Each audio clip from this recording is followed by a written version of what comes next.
High friends welcome back to my channel. केमन आछो तोमरा? आशा करी सबाई खूब भालो आछो, सुस्थ आछो। आमी आगेर तुलनाय अनेक भालोई आछि।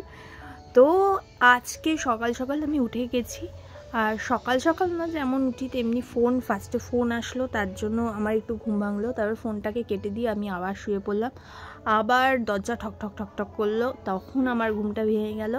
জয়দীপও উঠে গেল, আমিও উঠে গেলাম। দেন বাথরুমে কাজবাজ সেরে পুজো দিয়ে, তার আগে জয়দীপ একটু ঘরটার পরিষ্কার করেছিল, পুজো দিয়ে এখন আমি রেডি হয়ে গেছি। এখন মাকে নিয়ে যাব হচ্ছে হসপিটালে। তো কেন মাকে নিয়ে হসপিটালে যেতে হচ্ছে সেটা তোমাদের পরেই জানাবো। তো এখন যাই, হঠাৎ করেই মানে ঠিক হলো যে হসপিটালে নিয়ে যেতে হবে। তো আমি এখন যাব। আর এদিকে না বাইরে খুব বৃষ্টি পড়ছে, মাথাটাও আমার টিপ টিপ করে যন্ত্রণা করছে, এই জায়গাটা, এই কপালের এই জায়গাটা যন্ত্রণা করছে হঠাৎ করে। সকালে কিছু সেইভাবে খাইনি, মানে কিছুই খাইনি সিরিয়াস। তো এখন আমি কি খাবো সেটা আমি বুঝতে পারছি না। যাই ওই বাড়িতে, তারপরে গিয়ে ভাববো যে কি খাবো না খাবো। তার আগে একটু রেডি হয়ে নিই। ওপরে এই জিন্সের শার্টটা পরেছি, আর এটা হুডি ধরনের কিছু একটা পরে নেব। তো চলো বেরিয়ে তারপর কথা হচ্ছে তোমাদের সাথে। সকালবেলা ব্রেকফাস্ট কী করবো সেটা নিয়ে চিন্তিত ছিলাম, খিদেও পেয়েছে খুব। তো জয়দীপ রুটি নিয়ে দিল আমাকে এসে। তো রুটির সঙ্গে ঘরে তো গুড় ছিল, ওই গুড় দিয়েই খাবো। দেখো দেখাতে পাচ্ছি না, যাই হোক। তো ওই রুটি দিয়ে গুড় দিয়ে খাবো, গরম গরম রুটি দিয়ে গুড় দিয়ে খেতে বেশ ভালোই লাগে। তো এই দেখো,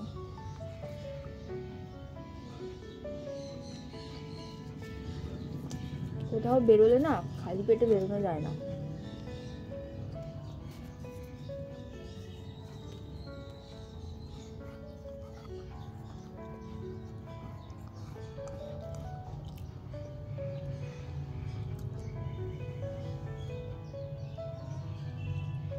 সো আমি এখন রেডি হয়ে গেছি, আর এখন ঝটপট করে আমাকে বেরোতে হবে, কেন কি ওইদিকে আবার মা ওয়েট করছে আমার জন্য।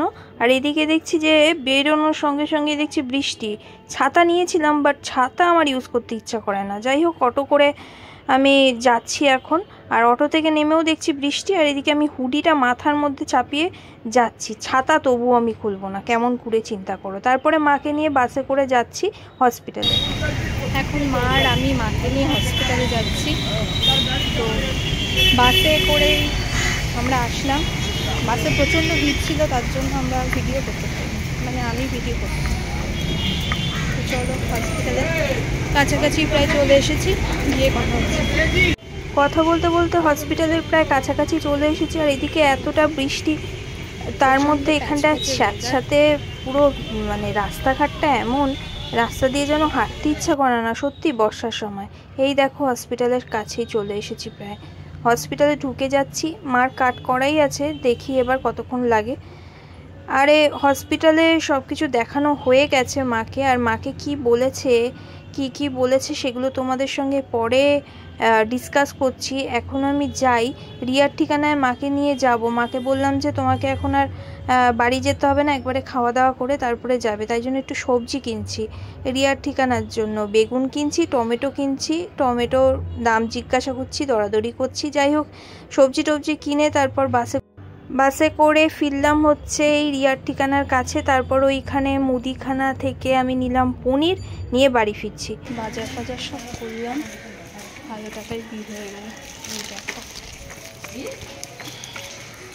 এখন ঘরে বাড়িতে ফেরার সঙ্গে সঙ্গে মুড়ি মেখে নিলাম, চানাচুর টানাচুর দিয়ে, সঙ্গে চা করেছি। আমি পনির নিয়ে এসেছি, আজকে শনিবার, মা বলছিল নিরামিষটা করতে। আমি ভেবেছিলাম মাছও করবো। যাই হোক, সকালবেলা তো মানে কিছুক্ষণ আগে তো পেঁয়াজ দিয়ে মুড়ি খাওয়া হয়ে গেছে। যাই হোক, আর এখন আমি করছি হচ্ছে পনির আলু দিয়ে একটা ঝোল করব পাতলা।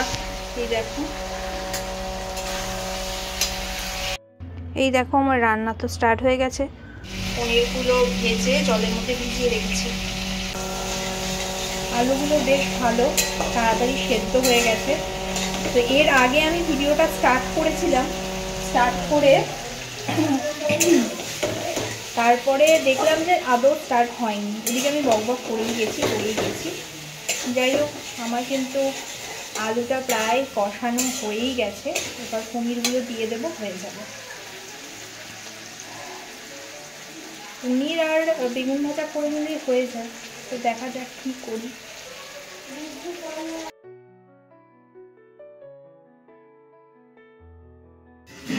এই দেখো আজকের মেনু হচ্ছে বেগুন ভাজা আর হচ্ছে ভাত, আর সঙ্গে হচ্ছে এই যে পনিরের তরকারি। এই দেখো এটা মায়ের, ওটা আমার, চেয়ারের মধ্যে দেওয়া। টেবিল চেয়ারটা কবে আসবে? হ্যাঁ আসবে আসবে। ও মা আসো, ভাল লাগে না। হ্যাঁ এখন বাজে হচ্ছে 3:22 আর এখন সব ঘুমাবে, ইনি মোবাইল দেখছে আর মা এখন শোবে, আর আমি কি করবো দেখা যাক। একটু শুয়েছিলাম, আমার মাথা প্রচণ্ড যন্ত্রণা করছে, আমার ঘুম হচ্ছে না বলে উঠে গেছি। আর এখানটায় দেখো মা আর জয়দীপ ঘুমাচ্ছে, দেখতে পাবে না, ওখানে অন্ধকার আছে।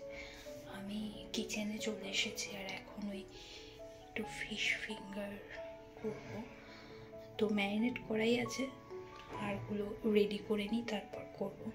তো চলো করে ফেলি। ফার্স্টে ভেবেছিলাম ফিশ ফ্রাই করব, তারপর ডিসিশনে আসা হলো ফিশ ফিঙ্গার করব। যাই হোক ওটা ম্যারিনেট করে রেখেছি। এদিকে মা উঠে গেছে, উঠে গিয়ে এই পকোড়াগুলো ভাজছে।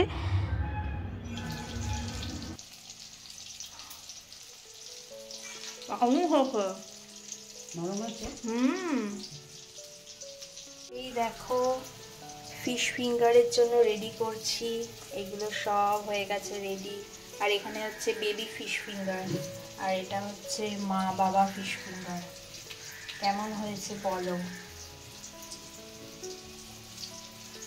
ফার্স্ট টাইম ফিশ ফিঙ্গার করছি আমি, অনেকদিন ধরেই ভাবতাম যে ফিশ ফিঙ্গার করবো ভেটকি মাছ দিয়ে। তো আজকে ফাইনালি এটা সাকসেসফুলি আমি করতে পারলাম, আর খেতেও সত্যি খুব টেস্টি হয়েছে। চলো ফিশ ফিঙ্গারগুলো ভেজে নিই। তো এখন ভাজা হচ্ছে সব কিছু, আর এখন আমরা একটা একটা করে টেস্ট করেছি, ভালোই হয়েছে। মা করছে, আমি একটু বসলাম।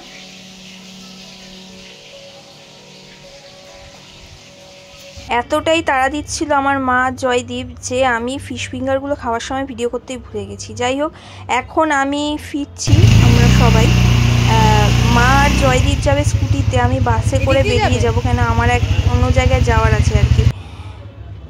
আমি বাসের জন্য ওয়েট করছিলাম মেন রোডে, আর ওরা বেরিয়ে গেছে, ওরা আমাকে মেন রোড অবধি ছেড়ে দিয়ে গেছে আর কি। তারপরে ওরা বেরিয়ে গেছে স্কুটিতে, মাকে মায়ের জায়গায় নামিয়ে দেবে আর কি, মানে বাড়িতে নামিয়ে দেবে, তারপর জয়দীপ চলে যাবে ওর বাড়িতে। আর এখানটায় বাসের অপেক্ষা করছি, বাস কখন আসবে। এই দেখো আলটিমেট বাস পেয়ে গেছি, বেশ ফাঁকা বাসই পেয়েছি। তো চলো বাইরে দেখি, টিপ টিপ করে বৃষ্টিও পড়ছে আর ঠান্ডা হাওয়া মারছে খুব। গড়িয়াহাটে পৌঁছে গেছি আমি, বুঝলে। গড়িয়াহাটে বেশ ভালোই ভিড় আছে, তার মধ্যে ঠান্ডা বেশ, মানে 25 ডিসেম্বরের আমেজটা প্রায় চলেই এসছে। ডিসেম্বর মাস প্রপার সেটা যে বোঝা যাচ্ছে। আর ভিড়ও আছে সান্তাক্লজের জন্য, সান্তাক্লজ বিক্রি হচ্ছে প্রচুর, বিভিন্ন রকমের গিফটস বিক্রি হচ্ছে, বেশ ভালোই রমরমা চলছে গড়িয়াহাটটা। এরপর গড়িয়াহাট থেকে আমি অটো ধরে কসবার বাড়িতে ফিরলাম। আমি চলে এসেছি কসবার বাড়িতে, আর শ্বশুর মশাই নেই, ঘুরতে গেছে। তো শাশুড়িকে এবার জিজ্ঞাসা করি রাতে কি খাবে না খাবে। একটু শাশুড়ি মার সঙ্গে কথা বলে তারপর যাব ঘরে। রাতে কি খাবে তুমি? রাতে রাতে কি পরোটা খেয়েছো? দুপুরে কি খেয়েছো? দুপুরে খেয়ে ওনার রান্না আছেন, পরোটা খাবেন। আর এখানে ভূতের মতন আমি উঠছি, আমারে কি অন্ধকার, দাঁড়াও। তো চলে এসেছি আমি, এইখানটায় ক্যামেরাটা রাখি, তারপর আস্তে আস্তে এগুলো আমি ছাড়ি। ঘরটায় কি গরম, বাইরে খুব ঠান্ডা লাগছে, সকালবেলা আমার গরম লাগছে। এখানে সব ওই চিপসগুলো আছে, চিপসগুলো একটু একটা বয়ামের মধ্যে রাখলে ভালো হতো। মাথাটা এত যন্ত্রণা করছে না, সেই দুপুর থেকে কিছুতেই কমছে না। অমৃতঞ্জন লাগালাম তখন কমেছে, আবার এই আসার সময় ঠান্ডা হাওয়াটা লাগলো। উফ, মাথাটা হেভি যন্ত্রণা করছে আমার। দেখি অমৃতঞ্জনটা আছে নাকি এখানে। এখানে তো নেই, হ্যাঁ আছে, দেখতে হবে। আমাদের তো বলছিলাম আমার ভীষণ কপাল যন্ত্রণা করছিল, আমি ঘুমিয়ে পড়েছিলাম। আর জয়দীপ এদিকে এসে এই সব খাবারগুলো করেছে, আর ওর মাকেও আলু পোস্ত দিয়ে এসছে পরোটার সঙ্গে খাওয়ার জন্য। আমরা খেয়ে নিলাম। বাড়িতে আসার পরে এত আমার কপাল যন্ত্রণা করছিল যে কি বলবো। তার মধ্যেই এই কপাল যন্ত্রণা নিয়েই আমি কয়েকটা রিলস বানালাম, সব কিছু পোস্ট করলাম। তারপরে জয়দীপই খাবারটা করে নিয়ে আমাকে দিল, আমি খেলাম। খাওয়া দাওয়া করে এখন শুয়ে আছি। তো এখন মনে পড়েছে যে আমি ভিডিওটা তো শেষ করিনি, ভিডিওটা শেষ করতে হবে। তো যাই হোক, ভিডিওটা শেষ করার আগে তোমাদেরকে বলি যে মাকে যে আজকে নিয়ে গিয়েছিলাম হসপিটালে, তার কারণ হচ্ছে মায়ের প্রায় বছরখানেক আগে একটা অপারেশন হয়েছিল, ওভারি কেটে বাদ দিতে হয়েছিল। যাই হোক, ওই কারণে ওই জায়গাটা একটু পেন হচ্ছে। তো ওই পেন হচ্ছে বলেই, আর কালকে যেহেতু সানডে হসপিটাল বন্ধ থাকবে, তাই আজকেই মা বললো যে হসপিটালে নিয়ে যেতে। গিয়ে দেখানো হলো, ওখান দিয়ে ওষুধ দিয়েছে, ওষুধ কেনা হয়েছে, খাওয়াও হয়েছে। 3 দিন খেতে বলেছে, আর একটা টেস্ট দিয়েছে, সেটা মানডেতে হবে। মানডেতে ওই টেস্টটা করতে হবে। তারপর ডক্টর বলবে যে কি হয়েছে না হয়েছে। ডক্টররা তো আজকালকার দিনে মানে উইদাউট টেস্ট কিছুই বলে না। আমার ঘুমও পাচ্ছে না, আবার মানে চোখটা এত ব্যথা করছে, মনে হচ্ছে শুলে ভালো হয় আর কি। তো যাই হোক, কি হয়েছে মার সেটা তোমাদেরকে বলে দিলাম, কেন কি আমি ভিডিওর প্রথমেই বলেছিলাম যে মার কি হয়েছে সেটা তোমাদের আগেই বলবো। তো কি হয়েছে এক্স্যাক্ট এখনো পর্যন্ত কিছুই জানা গেল না, তো জানা যাবে আফটার টেস্ট রিপোর্ট। দেন ডক্টর বলবে কি হয়েছে না হয়েছে, এটা কি নর্মাল নাকি অন্য কিছু। ভগবানের কাছে এটাই প্রার্থনা করবো যাতে অন্য ভুলভাল কিছু না হয়, সিম্পলের মধ্যেই হয়ে যায়।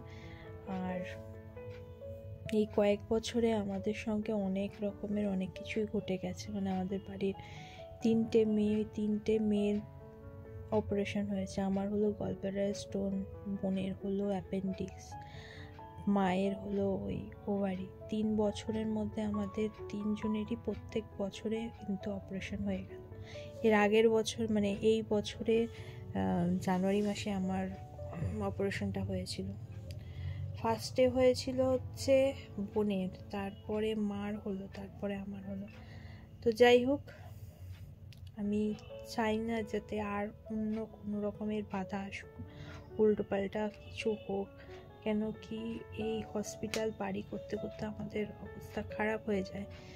আর যারা ভোগে তাদের তো ভোগান্তি আছেই কপালে, আর যারা নিয়ে যায় বা যারা সঙ্গে থাকে তাদের আরও ভোগান্তি। এনিওয়ে, সবাই ভালো থাকুক, সুস্থ থাকুক, এটাই চাই আমি, এটাই প্রার্থনা করি ভগবানের কাছে রাত দিন। আর সবাই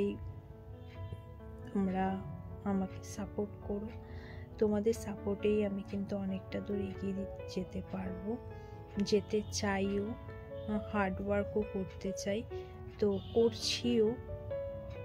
একটা ইউটিউব চ্যানেল দাঁড় করাতে অনেকটা পরিশ্রমের প্রয়োজন, যে কোনো চ্যানেল দাঁড় করাতে কিন্তু অনেকটা এফোর্টের প্রয়োজন।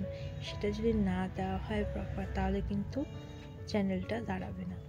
যাই হোক, আমি কিন্তু লাইটটা অফ করে দিয়েছি, অফ করে টর্চ জ্বালিয়ে তোমাদের সঙ্গে কথা বলছি, কেন কি আমার মনে হয়েছে যে না, তোমাদেরকে এগুলো জানানো উচিত, তাই জন্য। যাই হোক, এখন আমি এই পর্যন্তই ভিডিওটা শেষ করছি। দেখা হচ্ছে নেক্সট ব্লগে, ততক্ষণে তোমরা সবাই ভালো থেকো, সুস্থ থেকো। আর যারা নতুন আমার ভিডিও দেখছো তারা প্লিজ সাবস্ক্রাইব করে দিও, তাহলে আমি খুব আনন্দিত হব। বাই।